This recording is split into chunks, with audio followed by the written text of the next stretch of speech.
I F35 love the booger, but my goodness. Last week, she got out of the backyard while I was busy cooking my BF's dinner for his birthday.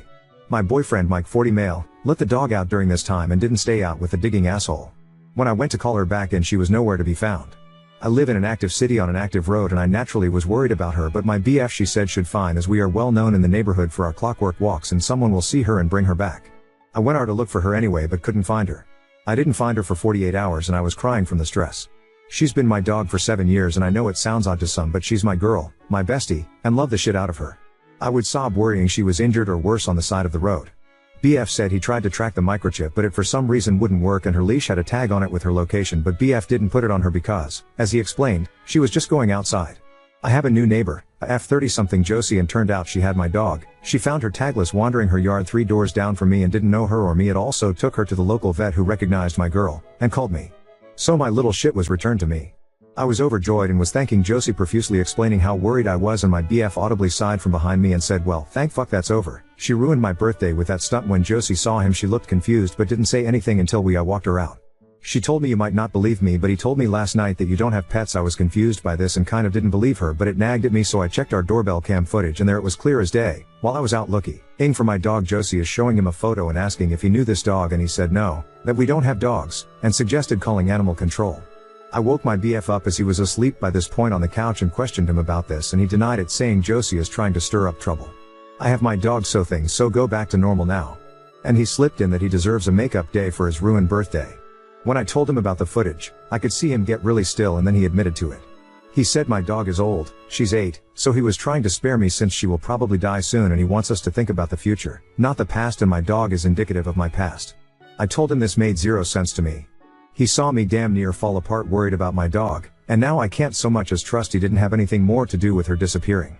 He lost it at that, saying he just knew I would find a way to blame him for this, and shouted, you love that bitch more than you love me. I told him that he's the bitch and a coward for lying and not being honest about clearly not liking my dog for the past year. Then I asked him to leave. He stared at me like, you're really going to kick me out right now over a dog? And I said absolutely, and he cussed me out and went to his place. I haven't read the texts he's been sending me, but it's been a lot of them. He's been gone 7 hours and I have 27 text notifications from him. He's talked to my brother, Blair, who called me to tell me I hurt Mike for caring more about an animal than him and not being able to just shut the fuck up, be an adult, and celebrate my BF's birthday. I'm confused because we've been together a bit over a year and I spoiled the shit out of him. We met because of my dog, and he seemed to really adore her this entire time. My brother, though, doesn't much like me these days, so I can't really tell if he's right and I'm the or he and Mike are just an Oz. So Ada? Update 1. After my post, my BF showed up at my door the next day with flowers and dog treats. I didn't let him in but talked through my screen door. He said he had time to think and was ashamed of his behavior and very sorry. He explained that he had abandonment issues and got scared when a friend put the idea in his head that I love my dog more than him. The friend, turns out, is my brother Blair. I told him I wasn't ready to deal with him yet and he asked why not, and I explained from my perspective everything sort of like my last post, and then added that he shows up without letting me know he was coming and he didn't let me even speak, just launched into this grand apology. When I said I don't trust him right now, he started crying, and I mean the ugly hysterical kind. He said this stemmed from his mother leaving the family. From what I know of the story, she walked out on him and his family when he was 13, and that I am his person and he loves me and just lost his mind a little. It's one mistake, I'm sorry. He kept saying it over and over, and maybe I am a broken person, but I didn't feel anything in the moment. I watched him crying and saying sorry and basically groveling, and I just wasn't having any of it. I said we need to talk, but I wasn't ready to have that talk at the moment and need space. He begged me to let him in and only left when some neighbors came by to ask if everything was okay, and he just snapped and told them to fuck off and left. Not sure what I am even doing anymore or what I will do with him or my brother. For now I am just sitting on a local restaurant patio with my doggo sipping margaritas and trying not to cry. WTF. Update 2. Hi. It's your super messy friend with her super dick ex, not super dick in the fun sense. I don't much want to get into it but kinda need to vent to, and some of you / most of you have been really helpful / insightful / kind. So Mike has been weaving the narrative that I am mentally ill. He knows I suffer from depression and PTSD, and for whatever reason he is saying I was / am a misdiagnosed schizophrenic. It was relentless. And Blair and Dad have been backing him. It got to the point that I had had enough and hired a lawyer. Cease and desists, and 1 retraining order. My father is such a psycho, long story, later, and Mike is back on my doorstep. He is now demanding that Booger is his dog too, and he has rights to her, and he is worried about her safety with such a mentally unstable parent, me, it seems. So I said, oh, did I mention this is all through the Dorcam? That I now have footage, again, of him being the unstable one, and his weird manipulative threat on top of me having actual footage of him saying he doesn't even have a pet would debunk him. I don't know all of what happened because feed cut out, but it looks like the man lost his fucking mind and dismantled my Ring cam. At least without my other cameras he did not know were then installed showing him doing so. Good thing I have a lawyer. Update 3. This is gonna be long because I am so fucking livid. TLDR, Mike is making breaking up utter hell and stole my dog. Now, I've had to move for my and my dog's safety. Has it even been 2 weeks? But now this. A single fucking day after my last post, I was packing up for an impromptu trip Arya was taking me on, partly to help me relax and partly to get me the hell out of that damn house so my father, brother, and ex would not know where I was. As such, I got Booger to the groomers. We planned to be away a while and she was due anyway. I thought I was being a responsible dog mom. And I'm an idiot because I was so frazzled about everything else, I completely forgot to tell them that Mike is not permitted anymore to pick her up. So I go to run errands while Booger got her spa treatments. Don't you dare judge me, she deserves a spa treatment every once in a while. Being a couch potato is stressful, grueling work, you know, and when I return I am told by the front desk that your husband pie her up. I swear to you my voice simply stopped existing. I couldn't breathe. I couldn't speak. I just crumpled to the ground and sobbed. He knew the groomer, knew the staff, he would sometimes pick her up for me back when we were together and I didn't protect my baby by preempting this. How could I have been so fucking stupid? His life mission is getting rid of her. It should have been one of the first things I did. I removed him everywhere else, and I don't know I missed this. The staff had come around the desk to help me to a chair and I just wailed. I think I managed to say enough. The police were called and I could barely speak even to them. They asked if there was someone I could call. Any family, and I cried more. I have no one. If anything, my father and maybe brother would help Mike do this. I managed to think and call Arya and she was on her way, but it was then I looked at my phone. He had texted me. The fucker actually texted me. Starting with "Hi, baby," as if everything that happened in all this time was absolutely non-existent. He said not to worry. He is Booger as he picked her up for you. And he is cooking us dinner at his and I can pick her up after dinner. Then he ended it with "love you." It was so unfucking believable I could only just show the cops. One of them asked if they can look through my chat history and I said yes and unlocked all the features and she did. I had forgotten all the abusive, manipulative, and awful things that moron texted me because the cop just pulled a college aside and showed him the screen a few times. I saw him look back at me a couple times and he left the building. When he returned he asked me if I had called the police about Mike before and I said yes. He went through all the times I called in and I confirmed and told him some of it verbally then. Arya arrived and she gave her own rendition of the situation and stuck it to them that we did everything we were supposed to do by calling them about this and we were told they would not help. If Booger is hurt she will raise an unholy inferno over their useless department. She started to take charge in the absence of my ability to and asked what they planned to do. They needed paperwork. Booger's papers are all in my name and the groomer is attached to the vet who provided the adoption and intake paperwork of Booger, which proved I was her sole owner legally. THR police went to his home to get Booger, and what I understand to have happened, because I was not there and was only told the official story, Mike let them in, showed the dinner he made. He seemed confused and didn't understand why the police were involved. He made it out that we had a bad spat but we're working it out, but I am mentally unstable and heavily medicated, and I told him of the groomer's appointment and asked him to pick my dog up. They asked where Booger was and he said he didn't have her anymore as my family picked her up so that he and I can have a private intimate night to make up and work on our relationship. I was home waiting and I had to deal with another cop coming by and asking me about my mental health and if I am a danger to myself or anyone, because Mike said that he is concerned that I am unpredictable and abusive. Once again I showed the texts and some footage of it being the polar opposite, and once again I explained that all of what I was showing him and more I've already turned over to the police. By now, I had reached my lawyer who advised I answer any and all questions pertaining to this specific situation, getting my dog back, and nothing more, so I shut up and simply provided info necessary to this. They found Booger at Blair's, but now Blair had his own story. That I was mentally unstable and unable to care for her, so I asked him to take Booger to a shelter as I didn't have the heart to do it myself. He couldn't provide any proof, so they took Booger with them and brought her home. Booger came for me immediately, straining against he leashed to get to me, and I cried on my front step apologizing to her as if she understood what all just happened. But she was happy and excited. I bet she loved being in a cop cruiser. She just was happy to be alive per usual. The policewoman who handed me her leash gave us information on where to get the paperwork about today's events and said she cannot offer me legal advice, but to be sure to lock everything up tonight and to call if anything happens. I did take Booger to the vet and the tests that have come back show she is perfectly fine. I've now packed up the majority of my house and what is not in storage has been moved to Arya's. I am working on preparing to sell it. I can't even imagine going back to that damn place. Mike left me a voicemail lamenting that I sicked the police on him when all he ever tried to do was love me. How patient he has been with my mental illness and my obsession with my mutt. But he now is seeing that my father was right. I don't deserve him. I will never find anyone like him who will love me because I don't deserve love. And when I realize what I've lost all due to my self-centered attitude, I better hope he hasn't moved on. But he's there if I ever decided to grow up and be a real woman and try to fix this with him. But he's not going to wait around forever.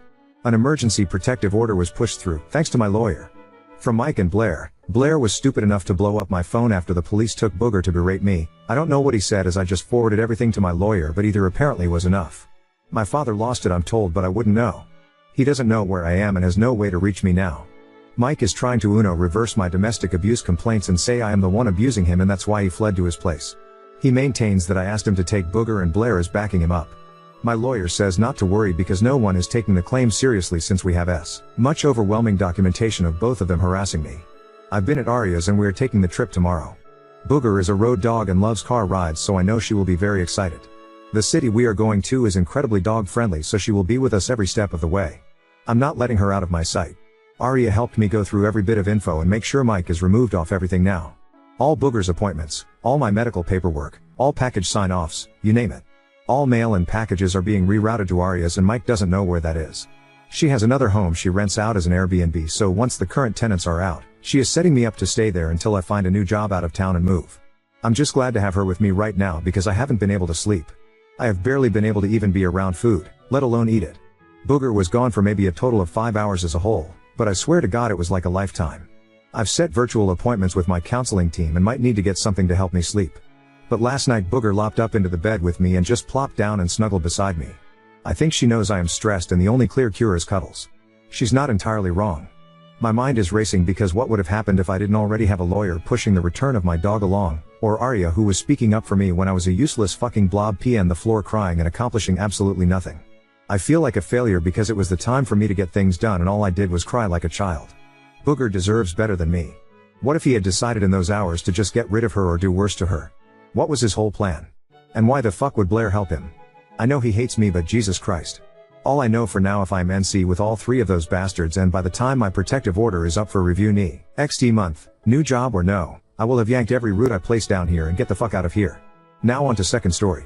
College fling became my co-parent nightmare, after I kept our unplanned child despite refusing marriage, leaving me trapped in guilt and regret. I'm 27 and I've had a weird situation with a guy I went to college with. Let's call him Mark. We were both young and not ready for a relationship. Then I got pregnant. I told Mark about it since I wanted to discuss our options. Abortion, adoption, or even giving him custody if he wanted to. I never wanted kids, so I'd be fine with any compromise. However, Mark didn't take it well. I remember him insisting we could make it work, especially since we were both in our last year old college. He wanted to get married and for us to be a family. I refused. He got his family involved. They called and texted me all the time, even showing up at my part-time job. I know I have no one to blame but myself, but I gave up. I had too many things going on at that time, like the loss of my mother, the stress with the rest of the family, and some stuff going on with my best friend that I won't get into. I remember feeling horrible, but I relented and agreed to keep the baby, although I still refused to get married to Mark. Now we have a 5-year-old daughter together. I'm a mess. I never wanted kids, and although I'm trying, I can't feel any motherly love for her. What makes it worse is that she's genuinely a good kid. She doesn't throw much tantrums, she's always kind, and she doesn't expect much. I feel guilty for hating her. I feel bad all the time. I only get to have her on the weekends and Mark has her every other day, but that doesn't make me feel better. She talks about wanting to see me and her dad together, but I just can't. I screamed at her once when she drew a little picture of me and Mark holding hands. I apologized after, but I still felt so guilty. I don't know what I'm doing. I just needed to write everything down and get it off my chest. I know I'm a bad mother, I know it. But I don't know how to be better. I don't even know if I want to be better. I just want to give up my parental rights, but even the thought makes me feel even worse. I'm stuck in a hell of my own making. I know I should have fought harder and probably just abort her. Damn me for being weak, I guess. Update 1. I'll call my daughter Abby for the sake of this post. I ended up telling Mark about my desire to change the custody arrangement and maybe even removing my parental rights. Many people here agreed that it's the best choice, both for me and for Abby. He didn't take it well and actually texted me about it through the week. He insisted we could work out whatever was bothering me. We agreed a while ago that texting is okay, but calls are for emergencies only. So when he called me on Friday evening and pleaded with me to come see Abby, I agreed. This is what I really need to talk about. I've seen Abby cry before, but this was something else. She had a complete meltdown, screaming and crying once I got there. She just clung to my leg and screamed at me not to leave her. Why did I want to leave her? What did she do wrong? I cried. I was honestly horrified with how badly she reacted. Mark's mom ended up telling Abby that I was planning on leaving her and she's not going to go to my house this weekend. I had to take Abby to my place sooner than expected and Mark actually spent the night over as well. He said he's too concerned with Abby and with me to leave us alone. I'm completely lost.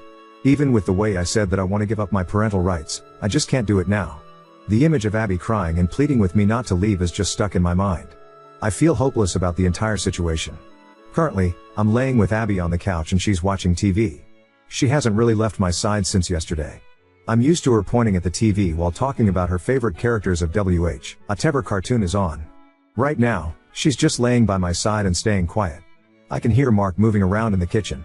He called in sick to work and said he's staying here for the weekend. I have no idea what to do. And I'm sorry, but I no longer want to leave Abby. That's not an option anymore. Edit. I'd just like to edit and ask for some suggestions about online therapy. What sites do I look for that I'm sure will help me and don't cost too much? Mark is already looking into therapists for Abby in the area, but I'd like to ask for some individual therapy I could attend online. Maybe even suggestions for child therapists online in case Mark doesn't find anyone. Update 2. I'm not sure if people are still interested in what's going on here, but here goes. Writing everything down helps me keep track of things and I also want to hear people's thoughts. For anyone wondering how Abby is doing, she seems to be doing okay. She's still a little clingy with me, but she's back to her happy self. We've been observing her behavior closely and Mark decided that a therapist isn't needed. I'm not sure I agree with that, but Abby really does seem to be feeling alright. And for anyone wondering about Mark's mom, she's had no contact with Abby since what happened, though Mark has been talking with her. I've been trying to read all the comments people left on my last posts. What was written about Mark got me thinking. I haven't actually mentioned it before since I didn't think it was important, but back in college we were both using protection with me also being on birth control. I do believe the pregnancy was a genuine accident, though I became a bit paranoid after some of the things people wrote. Mark has dated some girls for the past few years as far as I'm aware. We haven't had too much contact though. We would mostly talk about Abby when we did text. Still, the past month had been more than weird for me. We've been talking more. He apologized to me a lot. I can't tell if those apologies were real or not. My best friend told me to keep Mark at arm's length, but it's been hard to do that with him coming over more often on the weekends to spend time with Abby and me. He's been inviting me to his home too, and I went a few times when Abby really begged me to. I'm trying to make sense of the situation, but it's hard. I'll be having my first therapy session tomorrow, so there's that too. Online. I guess I'm hoping for some help in the comments? I don't know. I don't know what to expect. I'll try to answer any questions people might have for me. I know this post is probably kind of a mess. I've come to the realization that it's pretty much always been a huge problem that I have. For now I'm just trying to figure things out. I don't want a relationship with Mark. I feel uncomfortable around him and I've been trying to set some boundaries between us for the past few weeks, but he keeps crossing them by inviting himself into my home. And thank you for the kind words. I'm trying to check up on Abby as much as I can. It's actually some of the harsher comments that I got that made me think back on some things. I won't go into details as to why, but I've always been a pushover. I'm trying to set boundaries, but everyone keeps crossing them and I don't have the energy to deal with all of that most of the time. It doesn't excuse me, but I'm hoping that therapy might help me become a bit better. And about changing my mind, I can't really explain it. It's hard and I don't feel entirely comfortable, but I don't want to leave Abby behind. I can't put my feelings about it into words.